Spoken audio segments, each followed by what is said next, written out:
Frank Gruber, video blogger of the highly popular Somewhat Frank and product manager at AOL. Thanks for joining me on this chat, Frank. Thank you, Rohit. I appreciate it.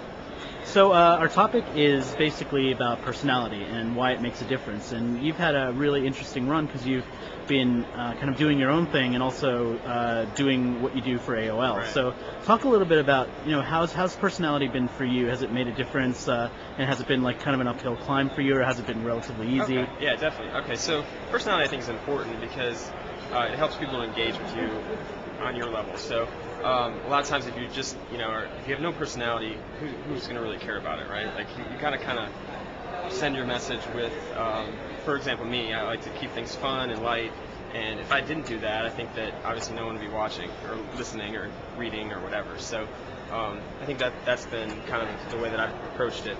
As far as actually, being an uphill battle, I think personality in general, like, I think, yeah, obviously you got to educate people on how to kind of send your message, and so I guess it has been a little bit of uphill battle as I look up the stairs here.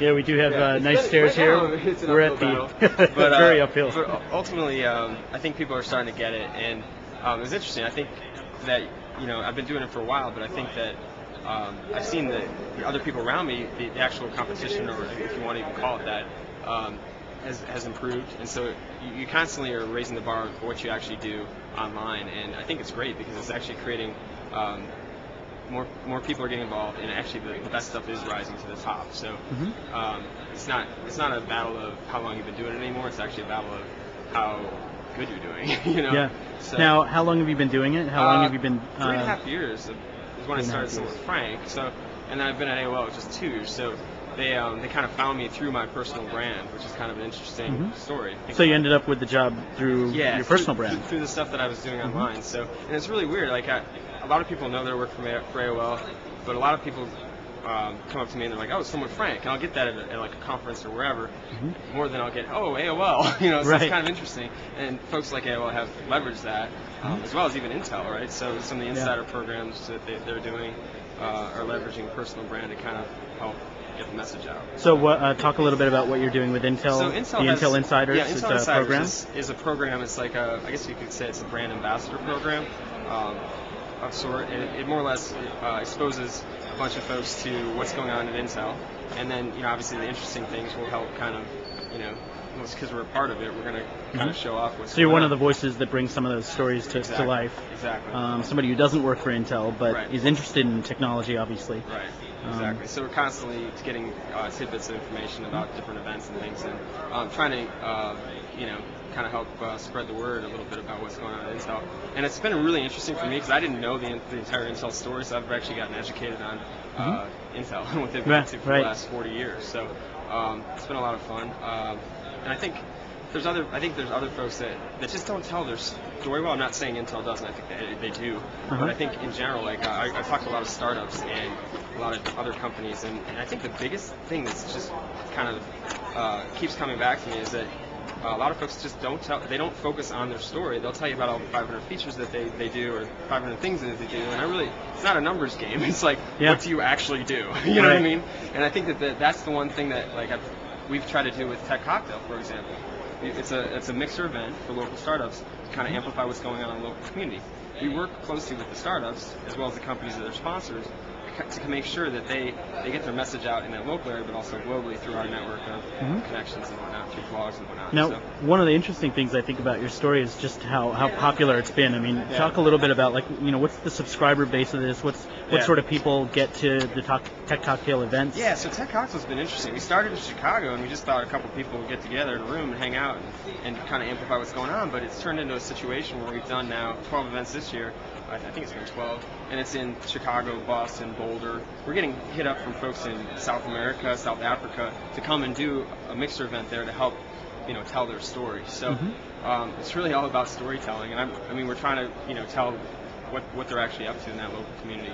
But no, numbers-wise, we get 500, 600 people at the Chicago event regularly, and we do those every quarter. DC event, we were having one in a couple days, and I think we're at like 350 or something. We probably could have more. We just haven't. Yeah. At a certain point, it's like you want to make sure that the right people are there too. It's not just Right. like every, you know. And your everyone- video blog's pretty popular too, Yeah, right? it's gotten, yeah, I've been doing more video blogging than writing, and I find it's just more fun. And It's a little easier it's too. easier, yeah, it's easier. I do all my own editing and everything like that, and I just have more fun with it. I used to be the type that would write a blog post a day, and now I'm really focusing more on the quality than the quantity, because it really, in the things that I really want to talk about, which, for example, I did a thing with Dash navigation, and kind of did a day with the Dash and drove around with the Dash navigation system that has internet connected to it. And kind of just went all over. And they came and found you to do that, or? Actually, no, it's something that I wanted to do. That's right. I mean, so it's a product you like, yeah, you wanted exactly, to talk about it, and exactly, so you did. Exactly. But there have been folks that have, like, you know, come out to me and said, hey, you check this out, and, you know, obviously if I like it, I'll do that. But it's interesting. I think things are shifting, especially in video. I could totally see, you know, promotional videos being a way that video bloggers can make money. You know, I mean, as far as, you know, if you like the product, obviously.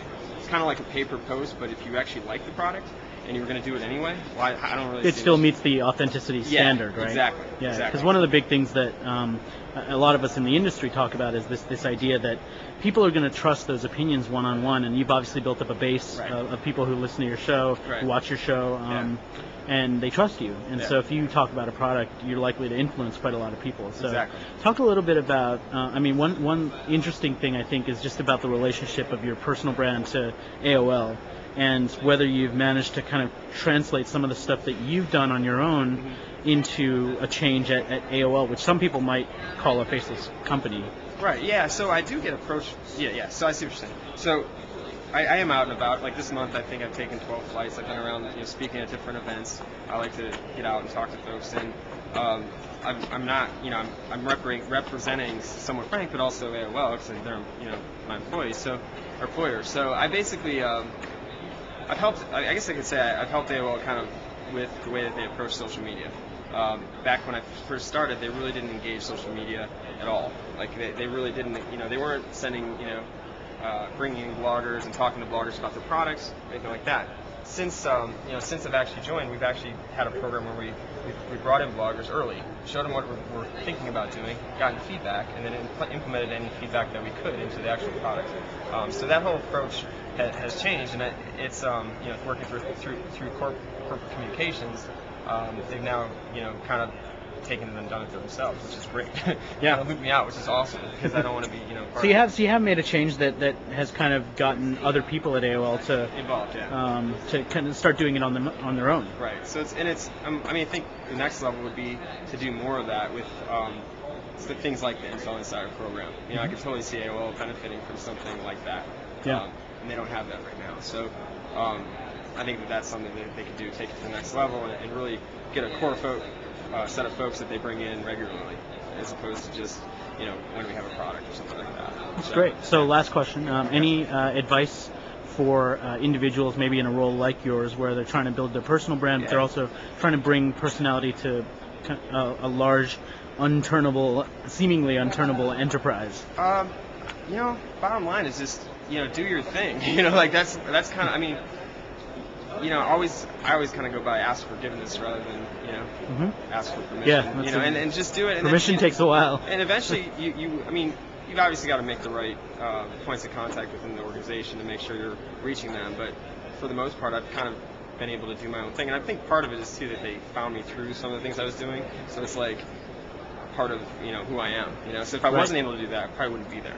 You know, does that make sense? Yep. So, but I think more and more people are trying to get into it, and I think you can make a difference ultimately. And so just keep sticking with it, you know, and hustle. It's a hustle game. So it's tough too sometimes because you're straddling between a full-time job and, you know, doing these things on the side. So I just say, you know, do it on your own pace and make sure you just keep consistently, you know, going at it. So, That's great.